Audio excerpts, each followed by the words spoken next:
tentang kepemimpinan itu Islam tidak kurang-kurangnya ilmu dan contoh. Kalau orang berambisi menjadi pemimpin karena hawa nafsunya, maka kalau dia jadi pemimpin, Allah akan serahkan urusan itu di tangannya sendiri dengan kemampuannya sendiri, dan dia akan kepayahan ngurusin itu. Dan nanti di akhirat dia akan digugat oleh Allah. Allah menjadi penuntutnya.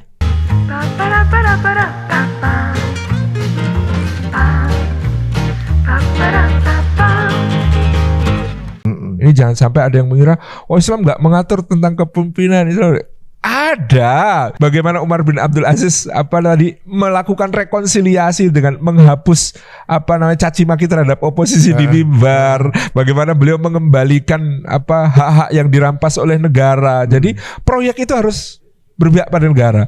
Dulu di masa khalifah sebelumnya itu keberadaan ahlu dhimah, orang Nasrani, orang Yahudi itu dipertahankan supaya mereka bayar jizyah kan itu. Bayar pajak khusus ahli kitab untuk mereka dapat perlindungan. Ya, itu sampai kemudian terjadi pada masa sebelumnya itu ada orang mau masuk Islam dihalang-halangi supaya tetap bayar jizyah kan gitu. Gitu.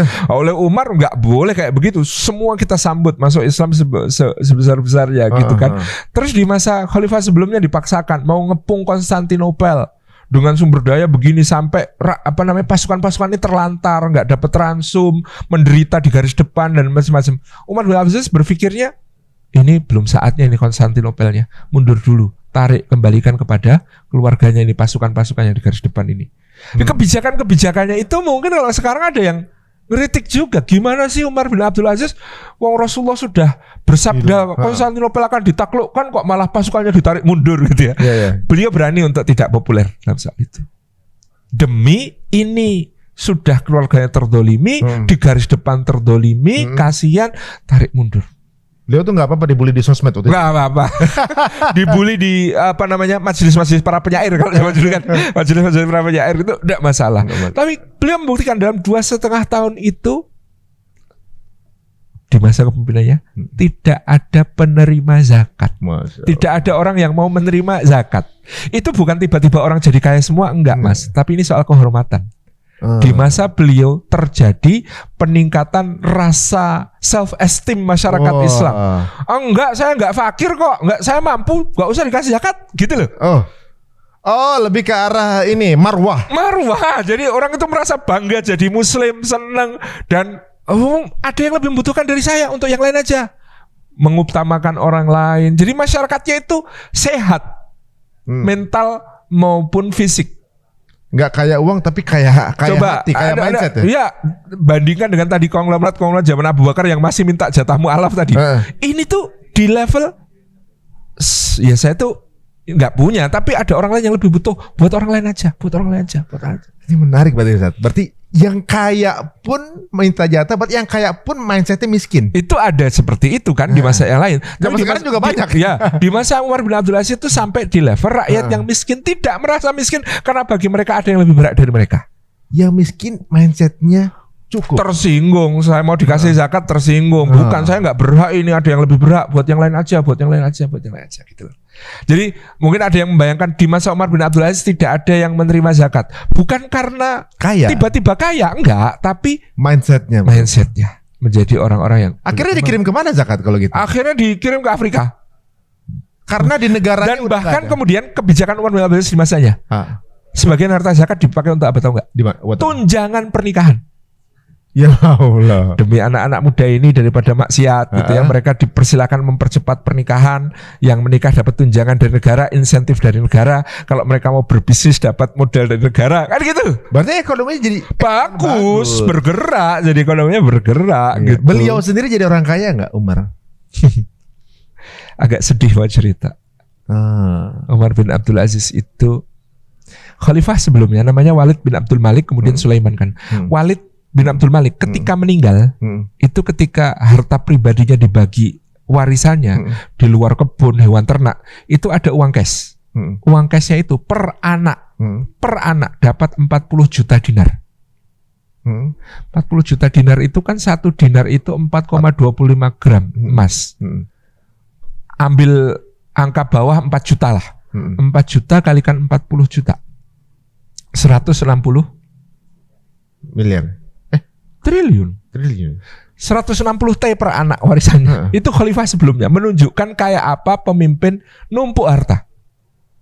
Ketika Umar bin Abdul Aziz mau meninggal, hartanya dihitung untuk warisan anak-anaknya. Satu orang itu dapatnya 8 dirham. Di bawah dinar bahkan. Dirham itu perak. Satu dirham itu sekarang kira-kira 70.000 rupiah lah. 70.000 kalikan 8 itu cuma 560.000 rupiah per anak. Habis, khalifahnya nggak punya apa-apa. Nah, sekarang berarti yang menjadi investasi para pemimpin ini sekarang ya atau nanti kan gitu kan? Iya. Nah. Umar bin Abdul Aziz sudah 1.300 tahun yang lalu jadi khalifah. Hari ini masih disebut-sebut namanya dengan harum, dengan begitu indah gitu ya. Ini pemimpin itu kan punya pilihan, mau husnul khotimah apa enggak kan gitu.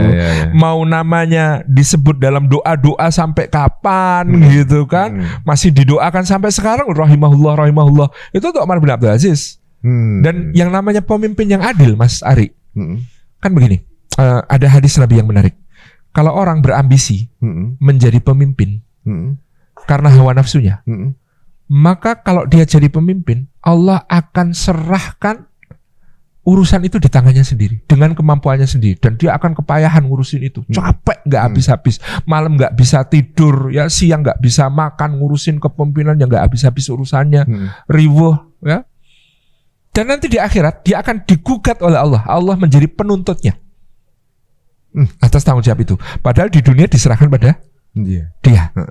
Tetapi kalau orang menjadi pemimpin bukan karena ambisinya, bukan karena hawa nafsunya, dia menjadi pemimpin karena tanggung jawab, maka Allah akan membantunya ngurus negara. Lebih mudah kayaknya. Lebih mudah bagi dia.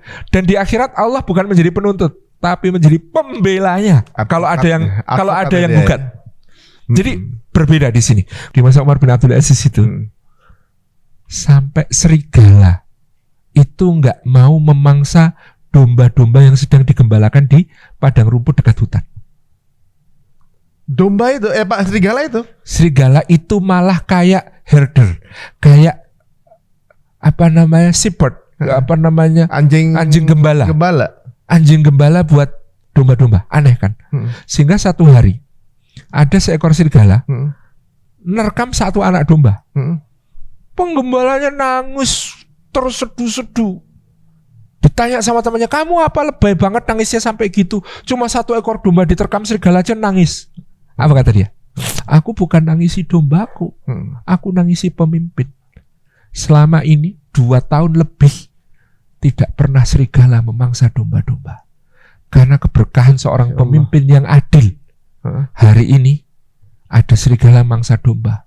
Aku yakin hari ini adalah hari kematiannya. Dan betul itu hari kematian Umar bin Abdul Aziz. Masya Allah.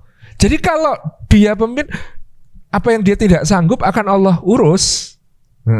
Apa yang nggak bisa dia selesaikan Allah urus. Kemudian di akhirat Allah bukan menjadi penuntut dia, tapi menjadi pembela dia. Masya Allah. Nih pemimpin-pemimpin dengerin ya. Jadi ibaratnya kalau dia hidup bekerja untuk Allah, ketika meninggal nanti nggak perlu capek-capek menjawab pertanyaan dari Allah. Dia hanya takut kepada Allah. Dia tidak akan takut kepada apapun dalam memimpin. 2 pemimpin sebelum Umar, Walid bin Abdul Malik itu keker banget, anak jim banget, gede badannya. Tapi sama Al-Hajjaj bin Yusuf nggak berani. Itu padahal gubernurnya. Sama gubernurnya nggak berani negur. Sama bawahannya nggak berani. Yang dolim-dolim nggak berani menindak. Karena apa? Wah, bawahan saya yang dolim ini kalau tidak ada dia saya sudah digulingkan dari kekuasaan gitu. Sulaiman badannya lebih besar lagi, gemuk. Itu juga sama gubernurnya yang dolim-dolim takut. Umar bin Abdul Aziz itu kurus. Dikatakan karena saking kurangnya makannya, itu kalau nunjuk begini ketika jadi khalifah itu gemeteran, tremor. Tapi begitu dia jadi khalifah, dia nulis surat kepada Khalid bin Abdullah Al-Qasri, gubernur Mekah. Begitu surat ini sampai ke hadapanmu, borgol tanganmu sendiri. Datang menghadap aku ke Damaskus, dikawal 3 orang, karena di sini menanti setumpuk kasus yang menggugatmu.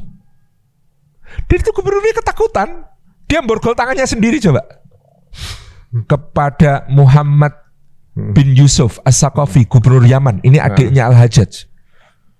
Begitu surat ini sampai kepadamu, ikat tanganmu sendiri, belenggu tanganmu sendiri, datang jalan kaki Damaskus, karena aku punya setumpuk kasus yang diadukan kepadaku, terkait kedoliman-kedoliman. Datang. Ikat tangan sendiri. Karena dia nggak takut selain kepada Allah, maka Allah bikin semua orang takut sama dia. Orang-orang dolim jadi takut sama dia. Dulu Walid, kakak iparnya sekaligus sepupunya jadi khalifah, ada orang ngadu, Amirul Mukminin, gubernur Anda Al-Hajjaj bin Yusuf di Irak ini telah merampas rumah saya begini-begini. Bahkan anak gadis saya ditangkap dijadikan budak begini-begini. Berikan saya keadilan. Lalu khalifahnya akan memanggil, wahai Hajjaj, Amirul Mukminin, tahukah Anda berapa banyak orang yang menginginkan kursi Anda itu? Dan apa yang telah saya lakukan agar orang-orang itu tidak menginginkannya? Iya, aku tahu. Pulang. Udah gitu. Dulu nggak berani. Iya ya. Tapi karena Umar bin Abdul Aziz takutnya cuma sama Allah, itu dibikin hatinya ya. Dibikin gentar sama dia.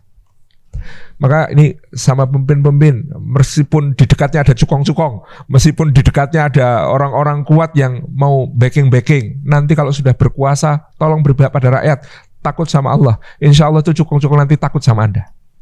Ya, kalau sekarang jadi seolah-olah takut sama cukong itu mengakomodir gitu. Berarti salah mindset sebenarnya. Ya salah mindset lah. Jadi nggak perlu sekarang ini kaya atau juga mungkin sekarang ini punya apa segala macam yang harus dekat dengan para cukong itu, tapi Allah yang akan bantu gitu. Kalau dia takut sama Allah, kalau dia yakin ini adalah amanah, kalau ini adalah untuk tanggung jawabnya, dan dia berpihak pada rakyat, Allah yang akan tolong. Bismillah. Kalaupun umurnya pendek, qadarullah. Kayak Umar bin Abdul Aziz, umurnya juga pendek. Mas Ari masalahnya berapa gitu. tahun? Cuma 2,5 tahun memerintah, wafat usia 37 kan. Oh, memang muda ya. Bukan muda itu ya. Insya Allah nama Anda nggak akan dilupakan oleh sejarah sampai kapanpun. Itu di dunia, belum di akhirat. Pasti diberikan oleh Allah yang terbaik. Oke. Siap kalau itu, terima kasih. Terima kasih Mas Ari. Sangat daging. Dan doakan guru kita Ustaz Sarifillah selalu dilindungi Allah, dimudahkan segala hajatnya, diberkahi, dipanjangkan umur dalam ketakwaan, dan memberikan nasihat kepada kita semuanya. Barakah insyaallah. Jazakallah khair Ustaz waktunya. Terima kasih Mas. Dan terima kasih teman-teman. Jangan lupa untuk kirim masukan kepada kita. Siapa lagi tamu yang menurut kalian ingin kita hadirkan di tempat ini? Kita tutup dengan subhanaka Allahumma wa bihamdika asyhadu an la ilaha illa anta astaghfiruka wa atubu ilaik. Assalamualaikum warahmatullahi wabarakatuh.